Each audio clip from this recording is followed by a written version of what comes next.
I nearly drowned 2 weeks ago, and it changed my life.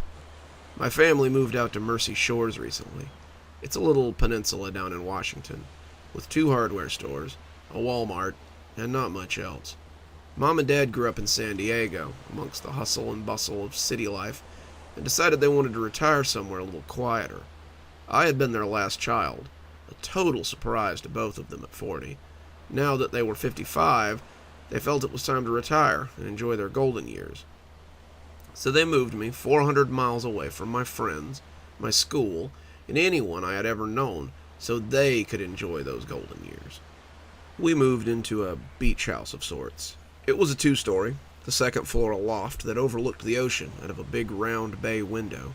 They gave me the loft and took a larger room downstairs with a less spectacular view, knowing I was not happy about leaving my friends behind.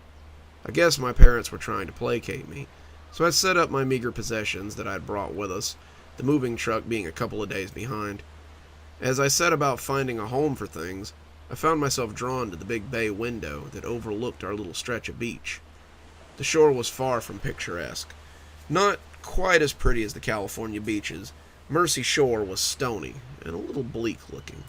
I didn't doubt the water would be cold and clear, but it would also likely have rocks, and maybe crabs scuttling underfoot. There was a tall jut of rock just off the coast, about 50 feet from the shore. I found my gaze drawn there again and again. It looked like nothing so much as a tall throne, fit for a giant. The seat was smooth from many tides. I almost thought I could see a little hollow in the back of the throne. The throne wasn't quite large enough for caves, but there was a narrow fluted passage in the throne's back that would likely fill with water when the waves crashed over it. Those waves woke me up that first night. The crashing of the breakers jarred me awake. I realized that they were so loud because I'd left the window open. As I slid it shut, my eyes were caught by the moon as it cast its glow on the stone throne. As I closed the window, I saw something moving in the water. The lean shape crested up and out of the water like a sea serpent, and as it came up, I could see it was a girl. Her hair was long and silvery and lovely. She ran her fingers through it as I stared at her, and she seemed to feel my gaze as she floated like a specter in the dark water. She looked up at me, her smile wide and inviting, and waved a single pale hand at my window. I waved back, and when she slipped under the water this time, she didn't come back up. When I woke up the next morning, I convinced myself it had been a dream. The next day, Mom and Dad wanted to go antiquing in town. I told them I didn't want to go, and they didn't act too put out by my refusal. It was pretty clear they didn't want a complaining teen tagging along and ruining their trip. I waved to them from the front porch as they left before moving upstairs to relax a little. I sat in the window seat of my new room, reading and watching the waves crash, when I saw some people walking down with blankets and coolers. They started setting up their stuff, and I noticed most of them looked around my age. On a whim, I decided to talk to them. What was the worst that could happen? I slipped on a pair of comfy shorts and headed out. The beachgoers tensed when they saw the door open, but they relaxed a little when they realized I wasn't an adult. I introduced myself and learned that they were Matt, Stuart, Kyle, and Roger. They had apparently been coming to this beach for quite a while and said it was a favorite hangout spot for them. Sorry for intruding. Throne Beach has been empty for years, and the old lady who used to live here always let us play here when we were kids, Matt explained. Matt looked like he'd be at home on any California beach. Board shorts, long brown hair cut in that way that's half bowl cut and half natural, a surfboard next to his blanket, and a smile for anyone. Stuart was tall, gangly almost, with buck teeth and thick glasses. He was very pale, and I got the impression that they had dragged him out from under a rock to hang out with his friends. Kyle and Roger looked like a couple of classic Chads. Snap brim hats, sculpted physiques, gold chains, board shorts, the works. They slapped my hand when I went to shake theirs and roared with laughter when I looked a little confused. We became friends in that effortless way teens often do. I hung out with him for the rest of the day. We swam, the water was cold and stony, as I had thought it would be, and played frisbee with a big red disc that Roger had brought. I invited them in for lunch, and we sat on the blankets and munched cold sandwiches and chips. The sun was starting to work its way across the sky as we ate. I noticed that mine wasn't the only eye drawn to the big rock out there. Matt was studying it intently as he ate, and it almost seemed like he was looking for something out there. "It's pretty cool," I said, taking a bite of bologna as he looked over at me. "The rock, I mean." Matt nodded. "Oh, Matt just thinks it's cool because he thought he saw a girl out there," Roger crowed.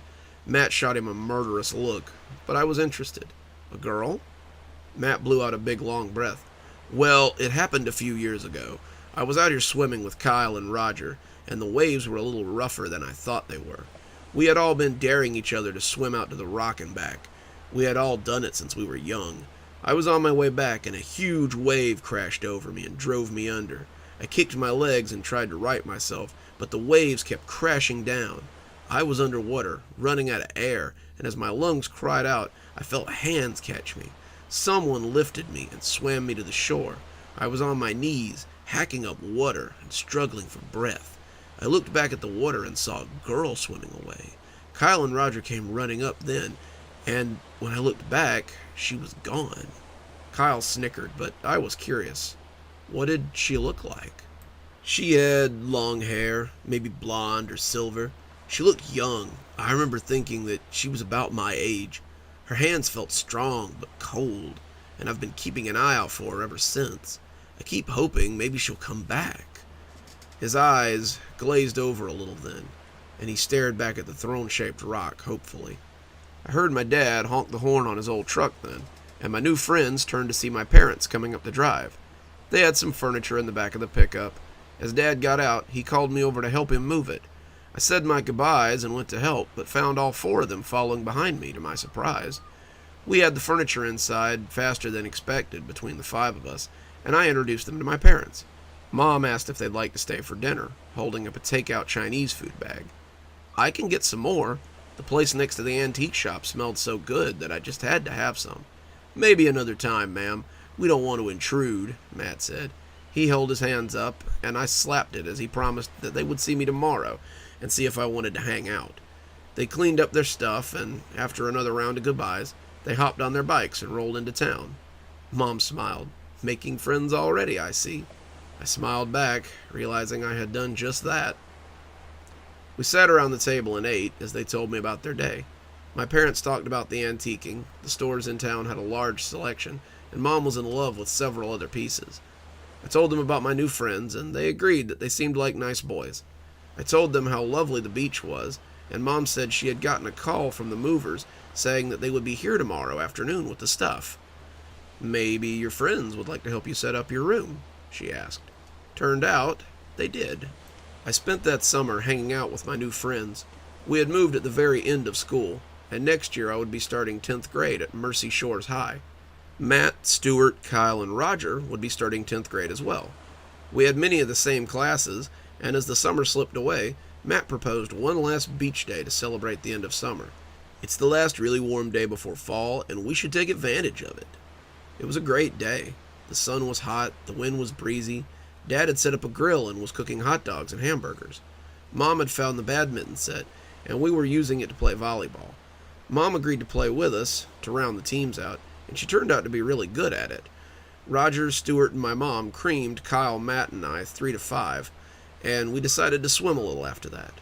We took to the water like a school of fish, and Kyle suggested we swim to the rock. "Come on, Kyle, let's not," Matt protested. "What's the matter, Matt? You chicken?" Kyle teased.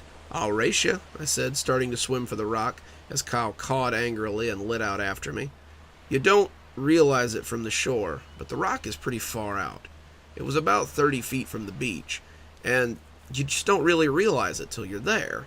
I had swum to the rock before, we all had, but it's never the same trip twice. I swam hard, tearing up the surf as I went, and when I got to the rock, my arms were burning.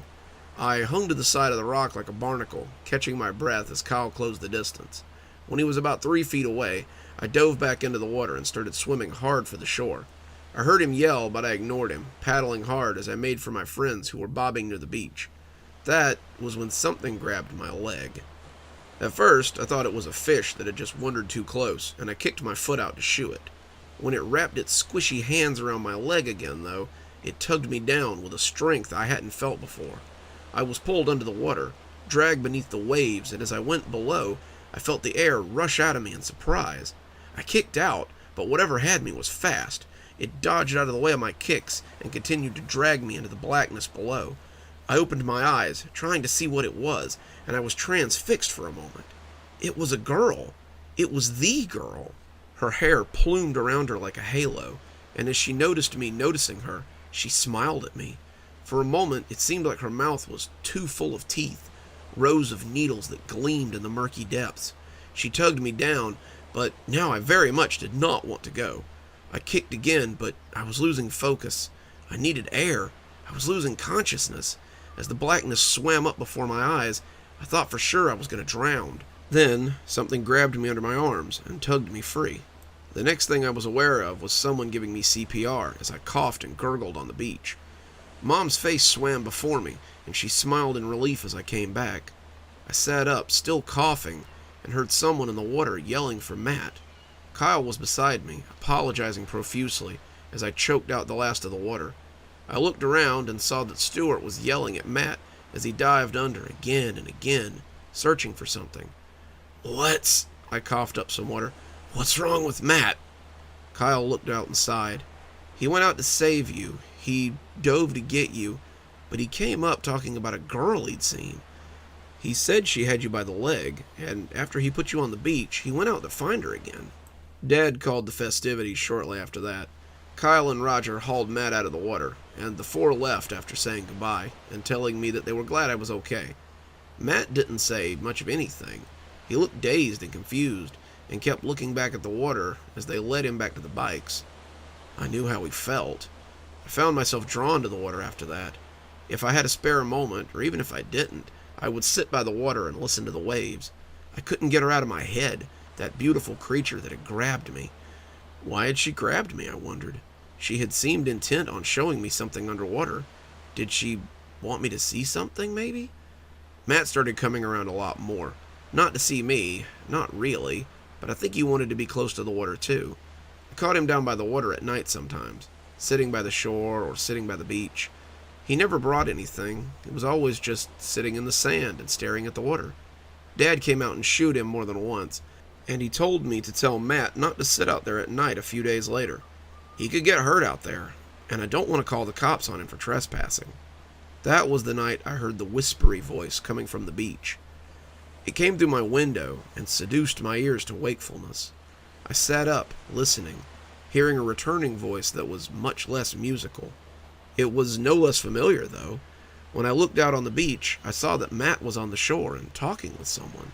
The someone was in the water, and by the sound of it, they were trying to coax him into the water with them.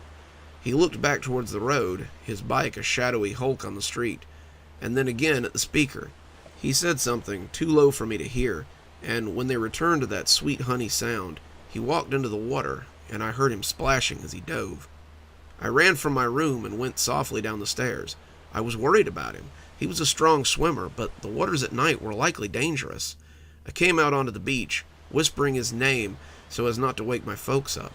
I went to the edge of the water and scanned the dark ocean for him, but he was nowhere to be found. He had been there only a moment before, hadn't he? I spent a few minutes searching for him before finally heading inside, thinking maybe I'd been dreaming or something. That was when I heard the voice. "Hello, handsome." I turned back to the water. I'd heard a feminine voice speak, heard it plain as day, but all I could see was the black waves as they churned endlessly. It was dark out there, too dark, and I didn't think that anything could exist out there in that blackness. "Not leaving already, are you?" the voice asked again. It was closer now, and when I looked, I saw a silver-haired girl sitting on the shoreline. It was the same one as before. She was dressed in a green dress, the color of seaweed. Her hair was long and silver and hung wild around her, shimmering wetly in the moonlight. Her skin was like porcelain, so white and flawless, and her face looked like a carved mask made of flesh. Her hands were on her knees, and when she turned, she smiled at me with the most beautiful set of perfect white teeth. She was breathtaking, the most beautiful woman I'd ever seen, and as she tugged at my legs, trying to get me to sit, I did. "What brings you here so late?" she asked in her whispery voice. I thought my friend was here." "No one here but me and you." Her silvery hair danced in the moonlight as she shook her head.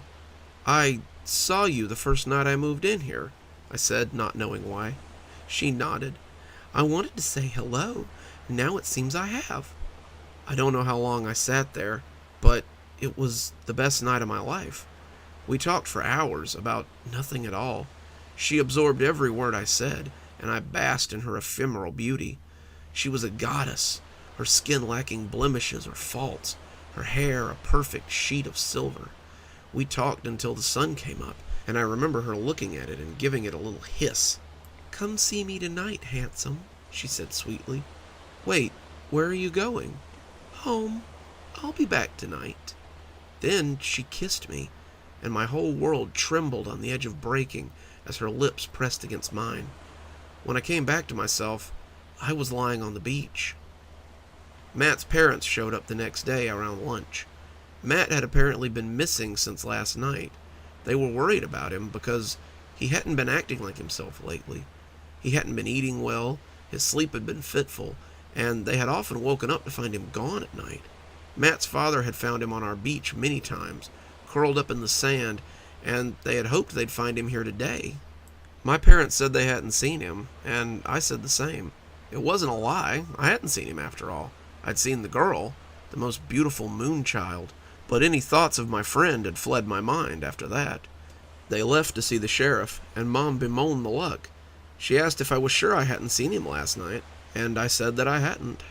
After lunch, I went up and took a nap. I wanted to be fresh for her tonight. I met with her every night that week. I came up after sundown to find her sprawling on the beach waiting for me. We talked for hours, locked in each other's eyes. Her face was the most beautiful thing I had ever seen, and she seemed to hang on my every word. Thinking back, I don't think she spoke much at all. She wanted to hear about my life, my friends, my hobbies, books I'd read, and anything else that mattered to me. She always left at sunrise, kissing me and leaving me dazed and confused. In town, Matt's disappearance was big news. The sheriff had talked to us a few times, wondering if any of us had seen him. The state police were searching everywhere. Every friend he'd ever had, anyone who could have any contact with him, and every place he might have been was searched and searched again. Knowing him to be a swimmer, they were scuba divers combing the ocean, but their hopes were low of finding him if he'd gone into the water. I was in a daze.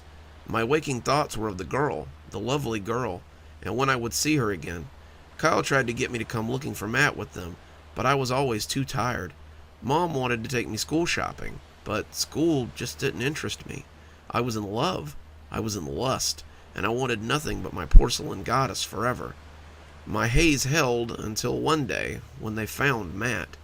Kyle came slamming into my room, rousing me from sleep and saying we had to go. What? Kyle, it's too early. I want to sleep. It's 12:30, dude. Get up and come with me, now. He threw clothes at me as I groggily got out of bed.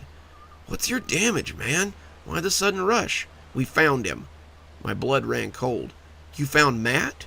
What's left of him? Stewart's got the sheriff, and Roger's staying with the body. I need you to come say your goodbyes before the media circus hits. If you even want to say goodbye. I put my shirt on, glaring at him owlishly. What's that supposed to mean? Kyle glared at me. You're acting just like him before he disappeared. You don't want to hang out. You don't even want to help us look for him. So I'm assuming that you already knew he was missing. I don't like what you're insinuating, I said, starting to get angry. You seemed like a good guy when you first moved to town, but now I'm not so sure. You know something. Maybe not all of it, but you know something. Now either come with me or don't, but either way, it's the last time you're ever going to see him. It's also the last time I want to see you. I got dressed and followed him. Matt, it turned out, had washed up on the beach about 5 miles from my house. Well, what was left of him had washed up. His arms and legs were picked over stumps. His eyes and nose were gone, ditto for his lips and ears. If he hadn't still been wearing the t-shirt that Roger had given him for his birthday a year before, no one would have known it was him. He was a torso, picked over from head to toe. When we got there, Stewart and Roger were nearby, both of them crying. The sheriff had shunted the two boys away, and as we approached, he raised a hand to stop us. No closer, boys. I appreciate you finding the body, but I need you to stand back. Kyle told the sheriff how they had found the body while riding along the road. We were going to the corner store when we saw him. We thought he was a dolphin that had been washed up until we saw the t-shirt. That's when we came to get you. The ambulance came and took the body away. I remember looking at him under that white sheet and still being able to see his eyeless face. I realized I'd been living in a cloud the whole time. I needed to find out what had happened that night, and only one person knew for sure. After dark, I went to find her. She lay waiting for me, the same as always, but when I didn't sit, she seemed worried. "What's wrong, handsome? You seem upset." I took a deep breath. "What happened to Matt the night we met?" "Who?" she asked, but her voice didn't seem right. "My friend, Matt. I think you'd been talking to him just like this before he died. I think he went into the water after you that night, and now his body is sitting in the morgue, half-eaten." I took a step back from her. "Handsome, I don't know who this person is. Why don't you come sit with me? You can tell me all about them." She patted the sand, and for a moment I saw a hand the color of algae. I saw a hand with webbed fingers. She must have noticed, because the hand was normal again just that fast. I took another step back. "Why did you save him all those years ago? Why did you save him from drowning if you were just going to kill him?" She looked down, her hair making a sheet in front of her face. "He wasn't ready yet." That sent a shiver through me. Ready? Ready for what? When she looked back up, her face had changed. Her eyes were like onyx stones. Her nose had become a snake's slit. Her teeth were rows of sewing needles, and her grin looked ready to split her full rotten lips. The dress wasn't a dress. It was her shimmering scales, and as she moved, I could see a tail like a carp's attached to her. Her whispery voice was now like a hook dragged across a rock. "We needed his seed. Our men are gone. There's no one to hunt for us. We must make some more.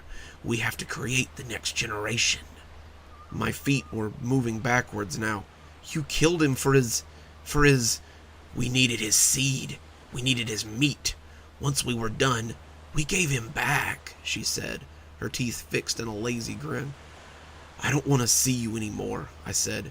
"You're not the person I thought you were." I was 12 feet away, but I heard her final words on the subject.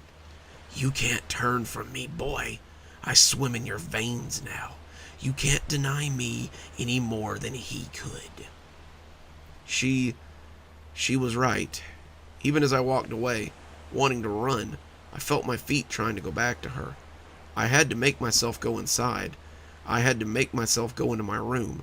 I had to make myself close the curtains and try to resist the urge to go back to the beach. Writing this helped, but I can't stop thinking about her, even with my mind so distracted. She's never a monster in my memories. When I think of her, she's always the porcelain moonchild I met on the beach. She's always the sweet girl whose lips were sweeter still.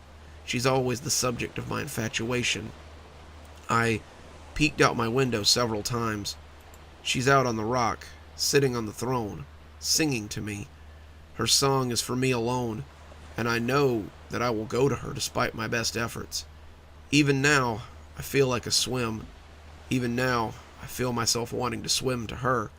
Even now, I feel myself wanting to see what she has to show me in the deeps. Good evening, everyone. It's me, Dr. Plague. Thank you so much for joining me for tonight's story. This was from Dark Vortex, my second book. So if you'd like to go get your own copy, there's a link below. You can read along with us next Wednesday. Let's go ahead and thank our sponsors before we go.